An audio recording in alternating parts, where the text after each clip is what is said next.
오늘 저는 여러분과 함께 우리에게 죄 지은 자를 사하여 준 것 같이 이 제목으로 은혜를 나누고자 합니다. 여러분, 하나님께서 용서해달라고 용서를 비신 적이 있습니까?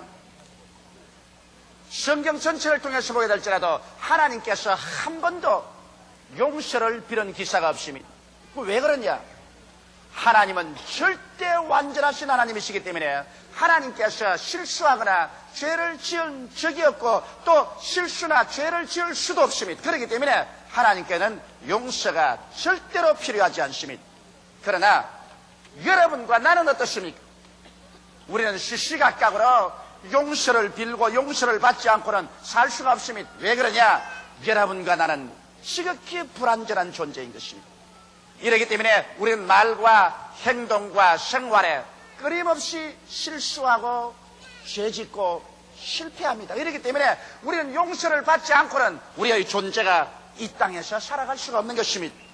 여러분, 어린아이가 그런 말을 막 배우기 시작해서 한 발자국 두 발자국 옮기는데 잘 걷지 못하고 넘어진다고 그냥 부모들이 막 후려 때린다면은 어린아이는 그만 겁을 집어먹고서 다시는 그런 말을 배우려고 하지 않기 때문에 걷지 못하고 말 것인 것입니다.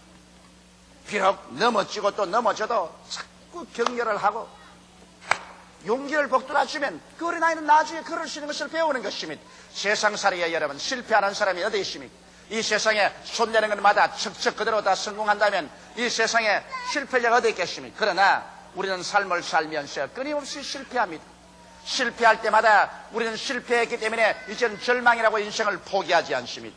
실패하면 다시 일어나서 새로운 용기와 희망을 가지고 실패한 것은 뒤로 던져버리고 용서하고 재기해서 전진해 나가는 것입니다. 이와 같이 행복하고도 성공적인 인생을 살기 위해서는 우리는 용서받고 용서해 주는 것이 절대로 필요한 것입니다. 인생에 용서 없이 성공적인 삶을 살아갈 수 있는 사람은 한 사람도 없는 것입니다. 그렇기 때문에 우리 하나님은 용서의 하나님인 것입니다. 나는 오늘 여러분에게 우리가 우리에게 죄 지은 자를 사하여 준 것 같이 우리의 죄를 사하여 주시옵소서라고 기도하라고 한 예수님의 그 심정을 여러분과 함께 나누어 알아보고자 하는 것입니다. 첫째로 우리 하나님께서는 용서하시기 위해서 여러분과 나를 부르신 것입니다. 성경에 보면 하나님께서 에덴을 지으시고 하나님의 형상과 모양대로 지음받은 완전한 인간 아담을 지어서 그곳에 살게 했지만은 그가 마귀의 꾀임에 받아서 하나님을 반역하고 배반하고 범죄하고 난 다음에 뻘거벗은 수치를 느끼게 되어서 그가 하나님의 얼굴을 피하여 숨었었을 때 하나님이 에덴에서 찾아오셨습니다. 아담아 내가 어디 있느냐? 아담이 내가 벌거벗어 부끄러워 숨었나? 여러분, 오늘날도 우리가 죄를 짓고 나면은 우리가 양심이 벌거벗은 것처럼 수치를 당하는 것 옛날이나 지금이나 다른 바 없습니다. 그래서 하나님께서는 아담을 그 부끄러움에서 면하게 해주시기 위해서 짐승을 잡아서 에덴 동산에서 죽였습니다. 짐승의 울부짖는 소리가 나고 그 짐승의 피를 에덴 동산에서 흘리고 그 가죽을 벗겨서 아담과 하와를 위해서 벌거벗은 수치를 가리하는 옷을 입혀서 내어버렸습니다. 이것은 크나큰 상징적인 의미가 있습니다. 왜냐하면 죄를 지은 사람을 위해서 대신 짐승이 피를 흘려 죽고 그 가죽을 벗겨서 옷을 입혀서 내보낸 것은 장차 죄 지은 인류를 위해서 하나님께서 그 아들 예수님을 어린 양으로 보내셔서 우리 대신하여 십자가에서 피를 흘려 죽으시고 그 피값으로 죄를 다 갚고 예수의 이로운 옷을 벗겨서 우리에게 입혀줄 것을 주님께서 벌써 에덴에서 상징적으로 보여주신 것입니다. 이렇기 때문에 하나님께서 예수님을 이 땅에 보낸 것은 여러분과 나의 죄를 용서하고 우리를 의롭게 만들어서 하나님 앞에 서서 구원을 얻도록 하기 위해서 그렇게 하신 것입니다. 예수님의 복음 사역 중에 가장 위대한 것은 예수님께서는 한 사람도 정죄하지 않았다는 것입니다.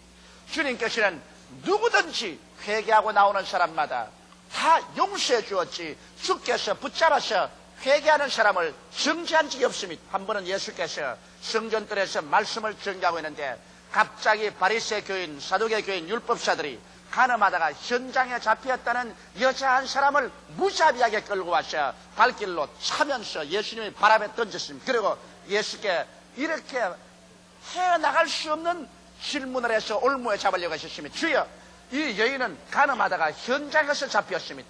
모세의 율법에 기록하기를 이런 여자는 돌로 쳐서 죽이라고 했는데 선생은 무엇라고 말하나이까? 선생은 어찌하겠나이까? 그럴 때 예수님께서 아무 말도 아니하시고 허리를 굽혀서 땅에 글을 썼습니다. 성경에는 무슨 말을 썼다고 안 했지만 틀림없이 예수님은 십계명을 다 적었을 것입니다. 그럴 때 사람들은 성화같이 외쳤습니다. 선생이요, 선생은 이 여자를 어떻게 하겠나이까? 그때 예수님께서 고개를 들어 그 불타는 눈길로 한 사람 한 사람하고 얼굴을 마주쳐 보시고 난 다음에 주께서 말씀하십니다. 너희 중에 누구든지 죄 없는 자가 돌을 먼저 들어서 이 여자를 쳐라. 그러시고 난 다음 주님께서 허리를 굽혀서 손가락으로 또 글을 쓰기 시작했습니다. 좌우간 무슨 글을 썼던지 간 예수님의 손가락에 글 쓰는 것을 보고 혼비백산을 한 무리들이 모두 다 돌과 몽둥이를 버려주고 도망을 쳤으니 주께서 무슨 글을 썼다고 생각됩니까? 십계명에 비추어 보아서 그들이 지은 죄악을 틀림없이 주님께서 손가락으로 하나하나 다 기록해냈습니다. 이것을 어깨너머로 읽은 이 사람들은 이 여자를 돌로 쳤다가는 그 다음 자기들도 모조리 돌에 맞을 수밖에 없기 때문에 그들은 혼비백산해서 다 달아나버리고 마는 것입니다. 한참 만에 예수님께서 허리를 들어 일어서서 보니까 모든 돌과 나무만 버려놓고 다 달아났습니다. 예수님께서 여자를 부르십니다. 여자여, 너희를 정죄하는 자가 있느냐? 소스라쳐 놀라서 이 여자가 고개를 들어 이리저리 두리번 살펴보니 아무 사람도 없습니다. 여자가 놀라서 예수를 쳐다보았습니다. 그 얼굴은 상기되고 울어서 눈은 충혈되어 있었습니다. 옷은 찢어졌습니다. 머리는 흩어졌습니다. 주여, 아무도 정죄하는 자가 없나이다. 예수께서 불쌍히 보시고 고개를 끄덕이시고 이 사람아, 나도 너를 정죄하지 아니한다. 너는 집에 돌아가서 다시는 이런 죄를 범하지 말라. 이 여자는 황황히 일어나서 옷매무새를 고치고 그는 집으로 돌아가면서 그 발걸음 따라 그는 몇 번이고 다짐했을 것입니다. 나는 예수로 말미암아 살았. 다시는 범죄하지 아니한다. 다시는 범죄하지 아니한다. 예수께서 이 세상에 오신 것은 사람을 심판하러 온 것이 아니라 용서를 받고 구원을 받기 위해서 이 땅에 오신 것입니다. 그렇기 때문에 용서에는 조건이 있습니다. 요한일서 1장 9절에 만일 우리가 우리 죄를 자백하면 저는 미쁘시고 이로우사 우리 죄를 사하시며 모든 불의하시 우리를 깨끗게 하실 것이라고 하는 것입니다. 여러분, 용서는 값없이 주는 용서는 없습니다. 예수님께서 이 가늠한 여자를 용서하시고 예수님께서 도적질하고 살인한 사람을 용서했는데 주님께서는 그 용서의 대가를 지불해야만 했었습니다. 기어코 주님께서는 모든 이 사람들의 죄와 불의와 추악과 저주와 절망과 죽음을 한 몸에 걸머지시고 이 사람들의 대가를 지불하기 위해서 빨개벗긴 채로 십자가에 올라가서 하나님께 버림을 당하고 하늘과 땅 사이에 매달려서 살찌고 피 흘려서 고난당함으로 이 죄가를 도말하신 것입니다. 성경에는 저가 찔리면 우리 허물을 인하며 저가 상하면 우리 죄악을 인함이라. 저가 징계를 받음으로 우리가 평화를 누리고 저가 저쪽에 맞음으로 우리가 나음을 입었더라. 우리는 다 어린 양같이 그릇 행하여 각기 제 길로 갔거늘 여호와께서는 우리 무리의 죄악을 저에게 담당시겠다고 기록하고 있는 것입니다. 용서에는 대가가 있습니다. 예수님은 자기의 생명을 부어 모든 죄의 대가를 지불하는 가장 힘들고 고통스러운 대가를 주께서 지불하셨습니다. 하나님에게 버림받는 그 비극적인 것을 주님께서는 체험했던 것입니다. 이와 같이 해서 우리 하나님께서는 어린 양 예수 그리스도의 그 고통을 십자가에 매달린 고통을 대가로서 그 피 흘린 대가로서 인류의 죄를 용서하시고 그리스도의 의로운 옷을 벗겨서 오늘 회개하고 주님을 믿는 사람마다 용서하고 구원하는 것입니다. 죄를 지었음에도 불구하고 못났음에도 불구하고 버림을 받아야 마땅함에도 불구하고 죄 지은 그대로 못난 그대로 회개만 하고 나오면 그리고 예수를 구주로 믿기만 하면 하나님께서는 용서하여 주시는 것입니다. 과거를 묻지 아니하시고 과거의 죄에 대해서 논란하지 아니하십니다.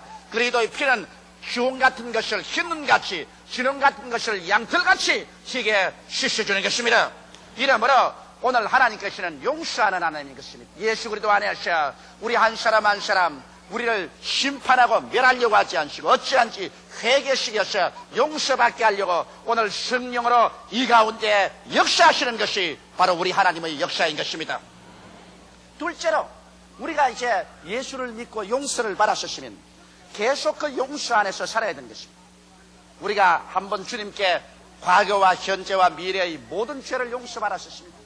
이제 계속 우리는 용서 안에서 살고 더 깊은 용서 속에 들어가서 하나님께 더 가까이 나가야 되는 것입니다. 그러기 위해서는 어떻게 해야 될까요? 나와 이웃과의 관계에 있어서 계속해서 용서를 해줘야 되는 것입니다. 성경 예수께서 성경에 우리가 우리에게 죄전자를 사하여 준 것 같이 우리의 죄를 사하여 주옵시고라고 가르쳤습니다. 이것은 죄인들에게 가르친 것이 아니라 이미 예수를 믿고 구원받은 제자들에게 이와 같은 기도를 늘 하라고 하는 것입니다. 이제 우리가 한번 구원의 용서를 받고 난 다음 계속 우리가 깊이 용서받고 하나님께 깊이 사랑받고 은혜 받기 위해서는 우리가 용서 속에 살아야 되는 것입니다. 이 용서 속에 살기 위해서는 내가 하나님께 용서를 구하는 것과 같이 내가 남의 죄를 용서해 주어야 하나님의 용서를 계속 받을 수 있다는 것입니다. 이것이 우리에게 힘든 일입니다. 그러나 이제는 예수 믿는 사람은 내가 계속 하나님께 용서를 받고 하나님의 은혜를 입고 성령의 역사를 받기 위해서는 계속 우리의 이웃을 용서해야 됩니다. 남편을 계속 용서해야 됩니다. 아내를 계속 용서해야 됩니다. 자녀를 용서하고 부모를 용서하고 내가 이웃이 내게 범죄할 때 그것을 계속 용서하면서 나가야 될 용서의 무거운 책임을 걸머지고 있는 것입니다. 마태복음 18장 23절로 35절에 보면 예수께서 여기에 대한 놀라운 비유의 말씀을 하셨습니다. 어느 한 임금이 계셨는데 그 임금이 한 부하에게 1만 달러 돈을 빌려줬어요. 그런데 그 부하가 1만 달란트를 갚을 수가 없었습니다. 돈을 갚을 날이 왔는데 돈을 갚을 생각도 못하고 갚을 돈도 없으니까 임금이 명령을 해서 그 모든 처자를 다 잡아 종으로 팔고 그의 집과 재산을 다 팔아서 빚을 갚도록 하라고 명령하셨습니다. 그러자 이 사람이 임금에게 와서 그냥 머리를 조아리고 임금님께 사정을 합니다. 임금님, 내게 말미를 주시옵소서. 시간만 주시면 내가 어찌하는지 이 빚을 갚겠나이다. 그러므로 시간을 주시옵소서. 간청하고 사정했습니다.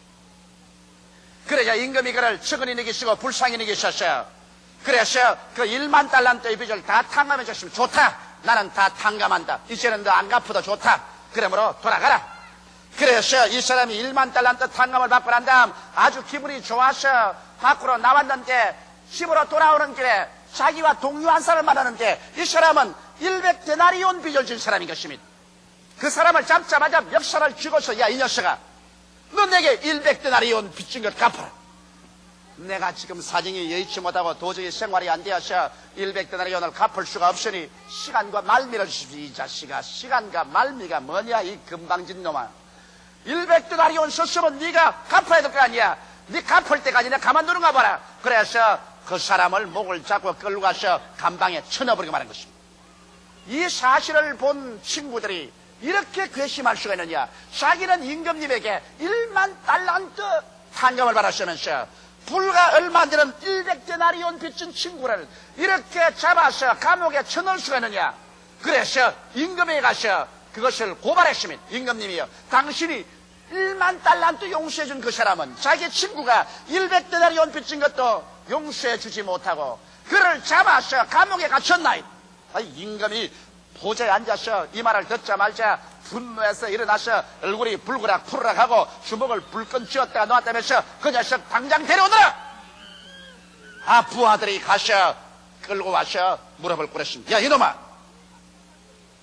너는 내게 1만 달란트 빚을 졌는데 네가 하도 사정을 하고 통곡을 하면서 용서해달라고 하면 내가 다 탕감해 주는데 이런 용서를 내게로 말하시면 너도 반드시 가서 너희 동료 100데나리온 빚진 사람도 너에게 용서해달라 할 때 네가 너희 탕감하고 용서해 줘야 될 거 아니야.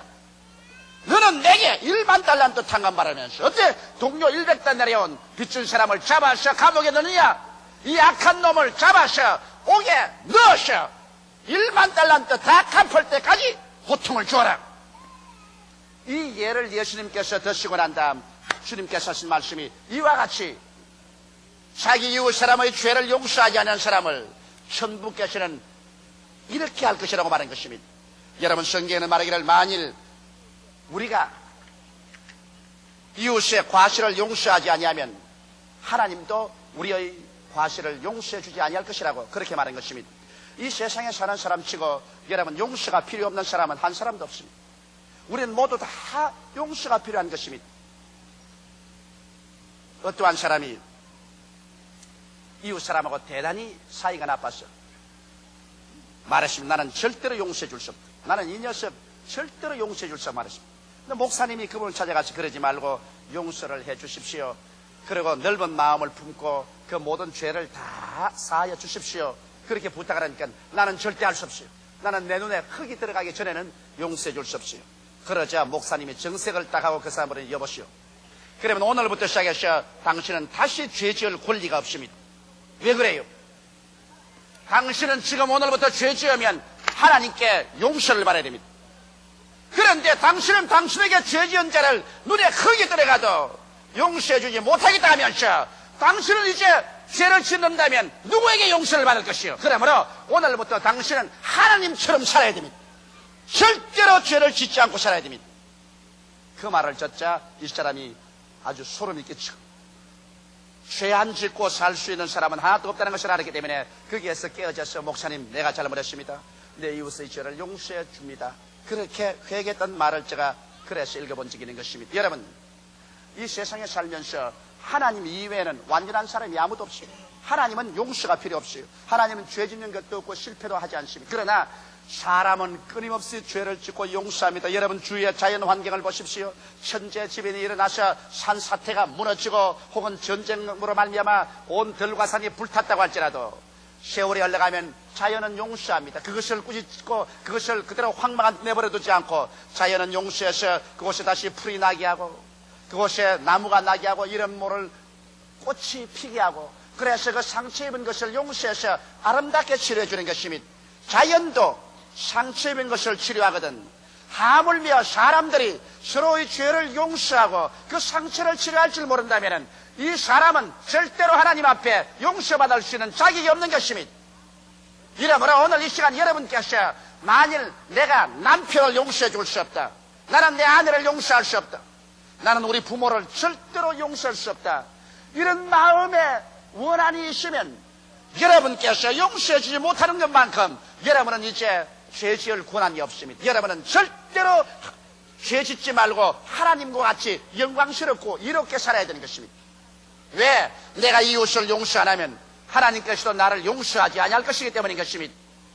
이 세상에 한평생 살면서 우리들은 끊임없이 죄의 용서를 받습니다. 주님께서 십자가에 못 박여 피를 흘린 것은 과거나 현재나 미래의 죄를 법적으로 주님 다 용서해버린 것입니다. 그러나 현실적으로 우리가 용서를 체험하고 하나님 품에 안겨서 하나님의 사랑을 받기 위해서는 매일매일 같이 우리는 용서를 받아야 되는 것입니다. 내가 가끔 전도하면 사람들이 이런 말합니다.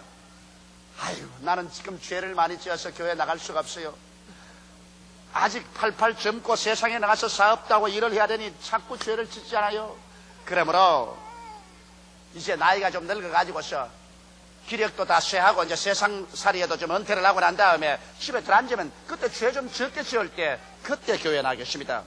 여러분, 죄를 적게 지은 사람이 교회에 나온다는 이론이 어디 있습니까? 교회는 천당 목욕탕입니다. 목욕탕이라는 것은 때 없는 사람은 목욕탕에 올 필요가 없어요. 때가 없는데 왜 목욕탕에 나와요? 때가 많은 사람이 목욕탕에 나와서 목욕을 하고 때를 씻고 난 다음 몸이 깨끗해지는 것이죠. 그러므로 교회라는 것은 바로 죄가 많은 사람이 오는 것이 교회인 것입니다. 이렇기 때문에 예수님께서 주님 앞에 나올 수 있는 자격자를 선정할 때 수고하고 무거운 짐진 자들아 다 내게로 오라, 내가 편히 너희를 쉬게 하려고 하시므로 인생에 수고하고 무거운 짐진 자들을 보고 교회에 나오라고 말하셨습니다. 그 다음 주님께서는 또 건강한 자에게는 어원이 쓸데없고 병든 자에게라야 쓸데있느니라고 하셔서 병이 들어서 고생하는 사람 보고 교회 나오라고 하셨습니다. 그 다음 또 주님께서 말씀하는 것은 내가 온 것은 의인을 불러 구원하러 온 것이 아니라 죄인을 불러 구원하러 왔노라. 그래서 죄인을 주님께서 교회에 나오라고 한 것입니다. 이러므로 교회에는 모조리 짐진 사람, 그렇지 않으면 병든 사람, 그렇지 않으면 죄인들이 교회에 나오는 것이기 때문에 교회 처음에 나오면 복잡합니다. 사람들은 말하기를 교회 나오면 전부 하나님의 백성이고 전부 천사가 되어야 될 것인데 왜 교회가 시끄럽고 교회에 나온 사람들이 저 모양 저 꼴이냐 그렇게 말하면 그것은 몰라서 그렇습니다. 스스로 잘나고 훌륭한 사람은 교회에 안 나와요. 그러나 스스로 못난 사람들이 나와요. 수고하고 무거운 짐을 진 사람이나 병든 사람이나 그렇지 않으면 죄인들이 교회에 나오니까 자기 신세가 괴롭고 고통스러우니까 자기가 괴롭고 고통스러운 사람이 신경질을 잘 내요. 자기가 건강하고 좋으면 그렇지 않습니다. 이래서 처음 교회에 나온 사람들 교회에서 천사들만 온 것처럼 알지만은 그렇지 않고 병들고 괴로운 사람들이 와서 그곳에서 주의 말씀을 듣고 치료를 받고 용서를 받고 축복을 받아서 영혼이 잘되게 되고 범사가 성통하게 되고 강건하게 되고 승리자로 변화되기 시작하는 것입니다. 이러기 때문에 여러분 교회는 주님께서 무궁무진하신 은혜와 사랑으로 우리를 용납하시고 오래 참으시고 구원하시는 것이 교회입니다. 저는 신학교 나와서 제일 처음 목회를 할 때 참 교회 와서 목회하니 괴로워요. 왜냐하면 세상에 못난 사람들만 다 교회에 모여오는데 어찌나 가시 노릇을 하는지. 그래서 내가 몇 번이나 기도할 때 하나님께 그랬습니다. 주님 그 벼락도 얻다가 뭐랍니까 하나님 아버지요. 아유 그 흔한 벼락 이때 좀 서십시오. 그냥 저 사람 좀 안 칩니까? 하나님이여 저 사람 좀 쥐어박지 않습니까? 저 사람 좀 벼라지 않습니까? 목회하면서 그런 기도를 하다 보니까 교회에 나오는 몇 사람 치고 벼락 안 맞을 사람 한 사람도 없어요. 모두 다 시험에 든 사람들이고 모두 다 괴로운 사람들이니까 다 괴로움을 끼치니까 그렇게 기도하다 보니까 교회에 나왔다가 모두 다 벼락 맞고 말 사람들인 것입니다.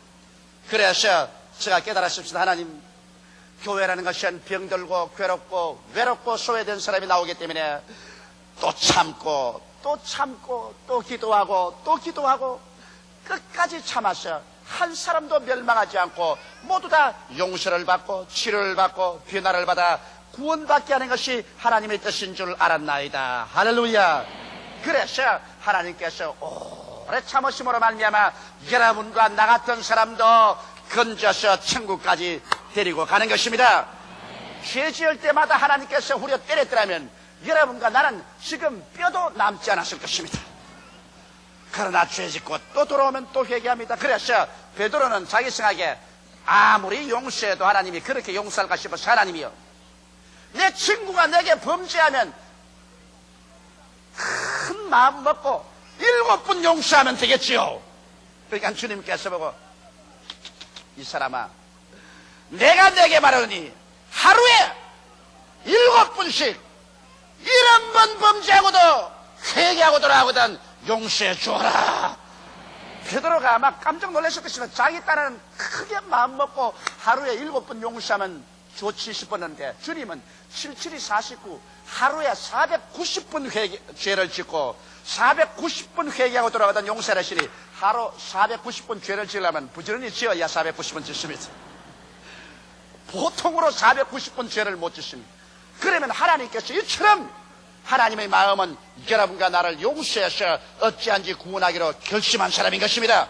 그럼 하나님께서 이렇게 용서하도록 결심했으면 여러분도 남편을, 아내를, 부모를, 자녀를, 이웃을 용서하는 여러분 되시기를 주 이름으로 축원합니다. 셋째로 여러분 용서할 때 우리에게 치료가 다가오는 것입니다.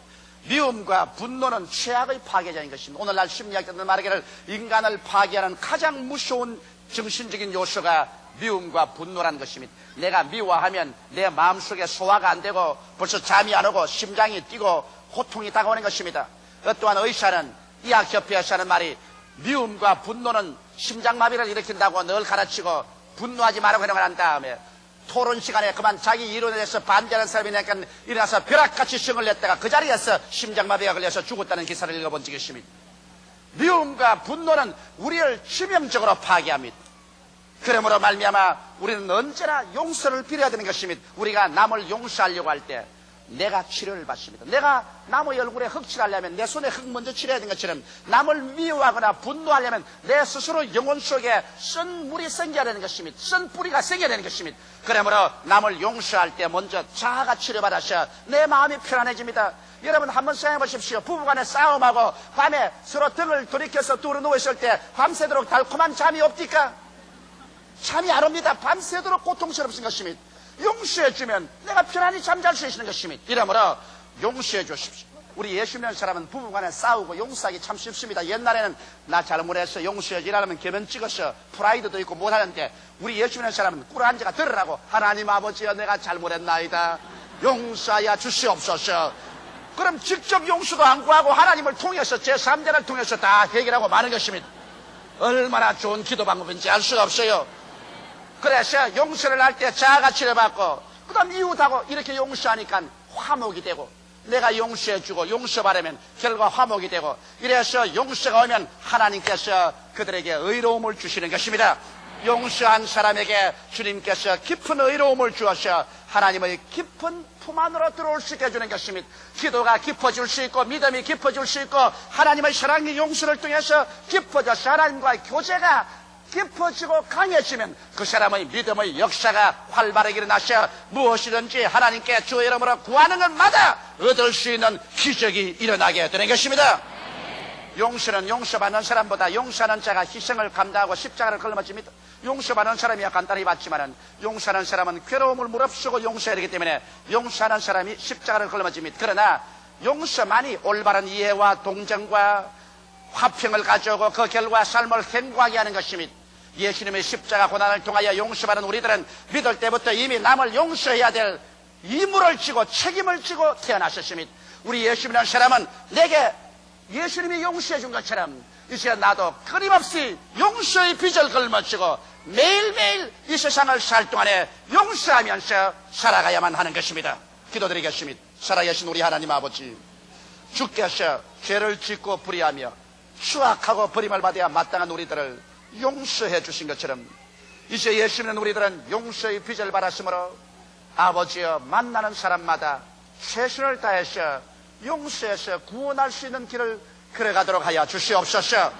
마귀가 오는 것은 부적질하고 죽이고 멸망시키는 것뿐이지만은 하나님의 아들이 온 것은 양으로 생명을 얻게 하고 또 풍성히 얻게 하려 왔사오니 우리 아버지 하나님이시여 예수님과 손을 잡고 용서하고 오래 참음으로 말미암아 모든 사람이 구원에 이르도록 하여 주시옵소서. 예수님 이름 받들어 기도드리옵나이다. 아멘.